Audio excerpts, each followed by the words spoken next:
はい、こんにちは、ソロンです。今回もこのペール缶を使って焚き火台を作りたいと思います。先にですね、種明かししとこうかなと思います。もうサムネイルでね、ほとんどお分かりになってるかと思います。このペール缶を2つにぶった切ります。こっちがインナー缶、こっちがアウター缶、二次燃焼狙います。それではね、早速ちゃちゃっと作っていきたいと思います。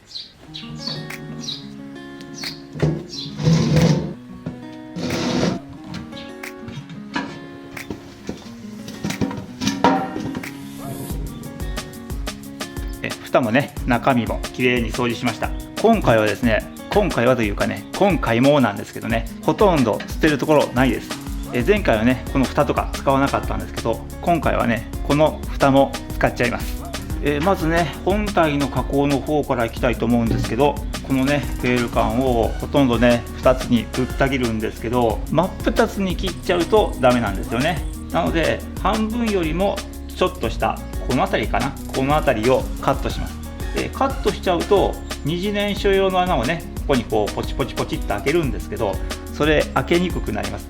なのでまず二次燃焼用のね小さな穴を外周にぐるっと開けて、その後ねこの辺りカットしたいと思います。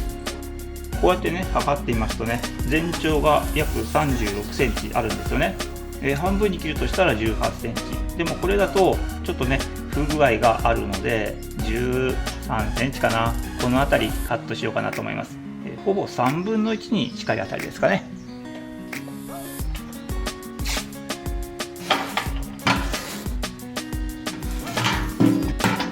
いつもね適当にカットしてね作ってる私なんですけれども、さすがにね外紙をねぐるーっとこうねカットした後に切り始めたあたりとねぐるっと一周してきて切り終わったところがね全然合ってないのがね、それはちょっと困るんでね、一応マスキングテープを外周に貼ってみました。このマスキングテープの上側をねカットしていきたいと思います。カットする前に二次燃焼用の穴、この穴は適当に開けます。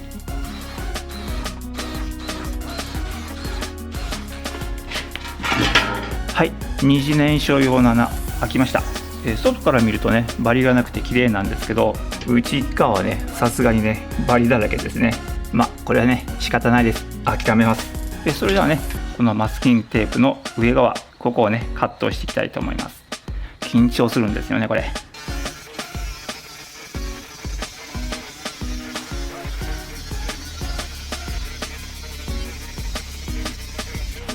はい、カットできました。そっか、これカットした後にこっち側からねドリルで穴を開けたらいいなと思ってたんですよね。忘れてました。内側から穴を開けるとバリ全然出ないしね、外にねバリが出たところでね、どうせインナー缶だからこのアウター缶の中に隠れちゃうじゃないですか。だからね全然目立たないのに失敗しましたねこれ。いいか、どうせ試作ということでね、今回もざっくりとね作っていきたいと思います。じゃあとりあえず縁がねちょっとバリだらけで危ないのでヤスリがけしていきたいと思います。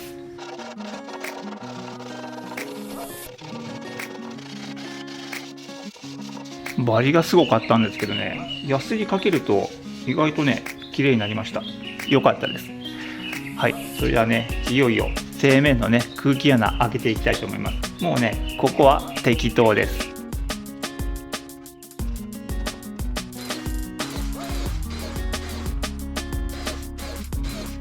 はい、こんな感じです。適当です。これでね穴開けは完了したわけですけれども、これね中にこう入れるわけですよ。だいたいねこの辺りで止めようかなと思ってるんですね。でその時にこうやって置いた時に空気が入る穴ないじゃないですか。なのでここに穴を本当はね開けていきたいんです。開けるんだったらホルソーか何かでね20ミリとかね30ミリぐらいの大きな穴をねバンバンバンと開けたいんですけれども、私ホルスを持ってないんですよ。なのでねこうハサミでねカットして簡単なね足を作って、その足のね隙間から空気を取り込むようにしたいと思います。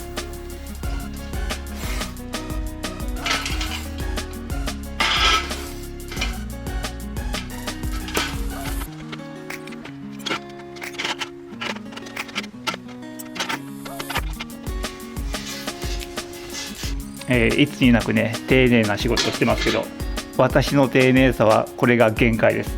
これ以上丁寧な仕事は無理。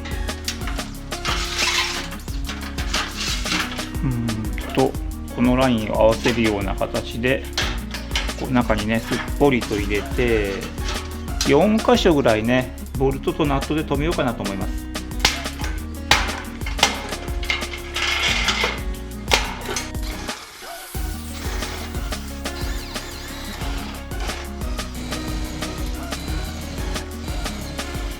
はい、固定するのはこちらですね。ボルトとナットとでね、隙間が空きますので、その隙間はワッシャーでね埋めたいと思います。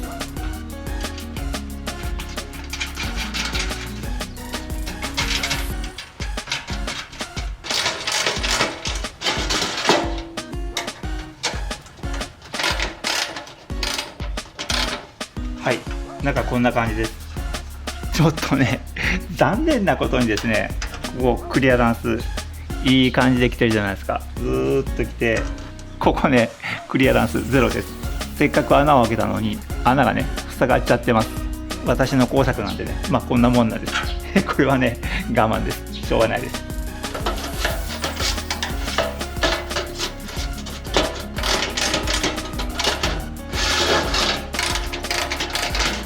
若干まともになったかなと思ったんですけどね、やっぱり無理ですね。しょうがないです。諦めます。はい、ということでね、完成しましたよ、ペール缶焚き火台。前回のものに比べてね、かなりコンパクトに仕上がったんじゃないかと思います。いかがでしょうか。じゃあね、早速火入れしてみたいと思います。はい、こちらね、先ほど完成した焚き火台なんですけれども、見た目が若干変わってますよね。どこが変わったか、蓋がついています。これね、一番最初に取り外した蓋をそのままつけただけなんですけど、簡単にね取り外しができるようになっています。こうしてこうするとすぐに取り外しできます。これね、マイナスのドライバーでこういうふうにね開いてあげたんですけど、そのままだとここに乗っけた時にハンドルがねこういうふうに起きないんですよ。ここハンドルがねギリギリまで来てますから、広がっているとダメなんですね。なのでペンチでね挟んで元に戻してます。こうすることでこれがね簡単に蓋できるんですよ。もちろん落ちません。ということは前回同様、この中に薪とかナイフとかね手袋とか必要なものを入れて運ぶことができる。その時に蓋をすることができるんですね。焚き火台なんだし蓋なんてなくてもいいじゃないかって思われるかもしれませんけれども、前回の焚き火台と違うのはここ下に空気穴が開いてるんですね。ということはこれ地面の上でこうやって使うと火の粉が下に落ちるんです。 100% 落ちます。大きな穴開けてますからね。その時に焚き火シートをわざわざ敷くんじゃなくて、取り外した蓋をねこうしてこうするだけ。もう純正品ですからぴったりサイズなんですね。そしてねパチンとはまるから、こうしてね持ち上げても落ちないんですよ。これすごいと思いませんか。こうして蓋として使う。現地へ着いたら蓋を取り外して芝生の上に置く。そしてその上に焚き火台を置いて上から押さえる。これでセット完了。外れません。これいいですよね。なかなかいいんじゃないかと私は思うんですけど、皆さんいかがでしょうか。はい、じゃあね薪を用意してねちょっと割っていきたいと思います。今回もね廃材、それからいつものねモロの木、この薪を用意しました。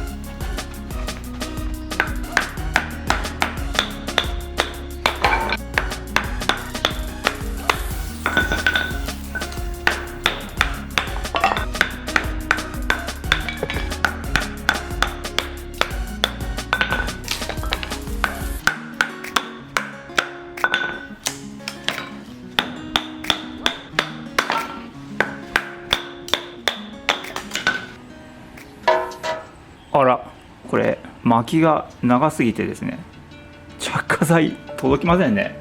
薪が長くてもね放り込んどけばそのうち燃えるんだからいいやぐらいに思ってたんですけどね、こういった不具合が発生するとは思っていませんでした。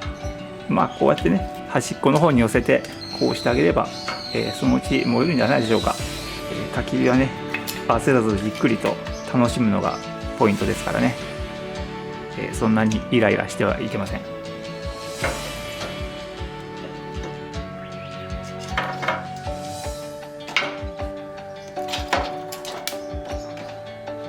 この焚き火台もですね煙突効果が期待できるので燃え始めると早いですよ。もう火がつきましたね。もう全部いっちゃおうか。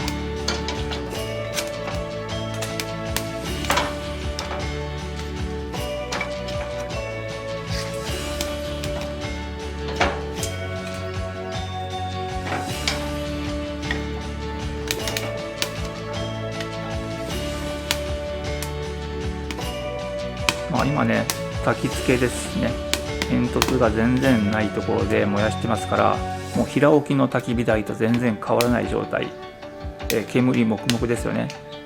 全部ね放り込んじゃったからこういう結果になってますけど、これ上手にね燃やしてあげれば煙ほとんど出ないんですね。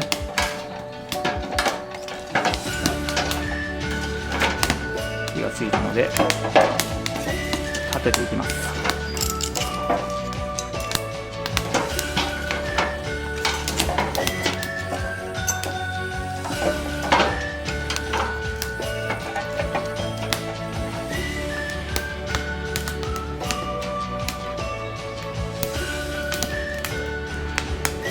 底面の状態見えますかね。綺麗な炎上がってますね。これは二次燃焼も期待できるんじゃないでしょうか。すでに二次燃焼起こってますね。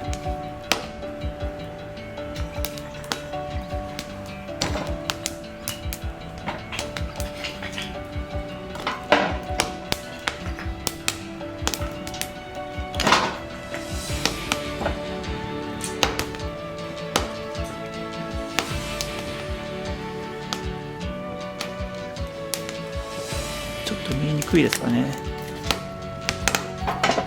薪を全部下の方にね沈めてしまえば見やすいかなと思うんですけどね。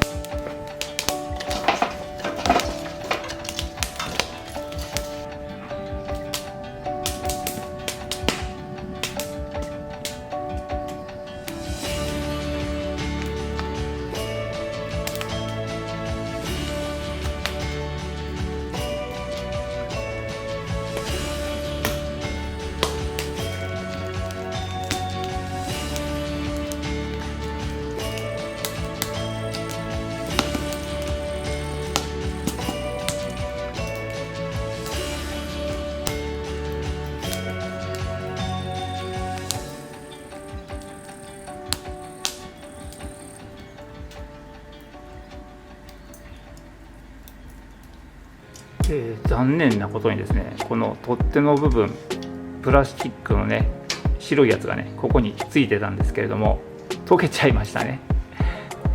ここね空気穴があるじゃないですか。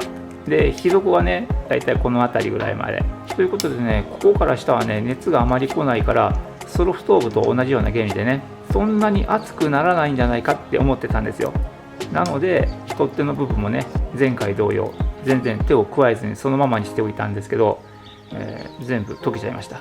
これ完全に火が消えて固まってからナイフで削ぎ落とした方がいいですかね。なかなかいい感じでね焚き火台製作できたかなと思ってたんですけど、思わぬところに落とし穴がありましたね。ちょっと残念です。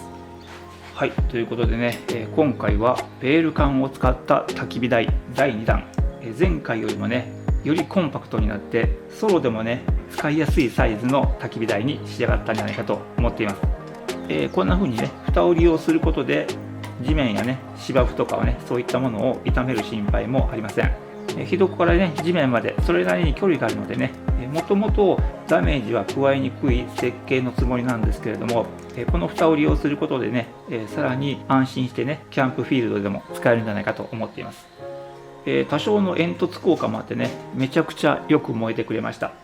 あまりにも燃えすぎてですね二次燃焼のねゆるゆるした炎がねちょっと、見えづらかったと言いますかね、カメラにはうまく映ってないんじゃないかなと思います。二次燃焼の方のねちゃんと出てましたし、インナー管とねアウター管の隙間あるじゃないですか。ここからね勢いよくね熱風が吹き出して、それがね二次燃焼の炎となって燃えている場面も多く見受けられました。ですからね、一回燃え始めると煙なんかねほとんど出なくてね、よく燃えてくれました。なかなかね使いやすい焚き火台じゃないかと思います。簡単にできてね、ゴミも全然できない焚き火台ですのでね、フェール缶を手に入れることができる方はですね、ぜひ挑戦していただきたいと思います。はい、それではね、また次回の動画でお会いしましょう。さよなら。